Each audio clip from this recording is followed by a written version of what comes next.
வணக்கம் திதி. தமிழ்நாடு முதலமைச்சர் மு.க.ஸ்டாலின் சென்னை கொளத்தூர் சட்டமன்ற தொகுதிக்கு உட்பட்டிருக்கக்கூடிய பல்வேறு இடங்களில் அரசு சார்பில் மேற்கொள்ளப்பட்டு வரும் பணிகளை ஆய்வு செய்திருக்கிறார். மேலும் முடிவுற்ற பணிகளை பயன்பாட்டிற்கு திறந்து வைக்கிறார்.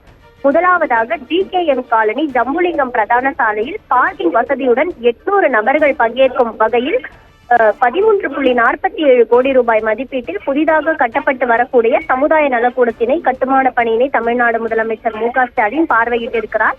மேலும் GKM காலனி 12வது தெரு சென்னை துவக்கப்பள்ளியில் நடைபெறும் அரசு விழாவில் புதியதாக கட்டப்பட்டுள்ள சென்னை துவக்கப்பள்ளி மதுரை சாமி மடத்தில் ரூபாய் 26.43 லட்சம் மதிப்பில் புனரமைப்பு செய்யப்பட்ட உடற்பயிற்சி கூடம், நேர்மை நகர் பிரதான சாலையில் உள்ள மயான பூமியில் 26.29 லட்சம் மதிப்பீட்டில் கட்டப்பட்டு இருக்கக்கூடிய 16ஆம் நாள் காரிய கூடத்தை, அதாவது நீத்தார் நினைவு கூடம் ஆகியவற்றை தமிழ்நாடு முதலமைச்சர் திறந்து வைக்க இருக்கிறார்.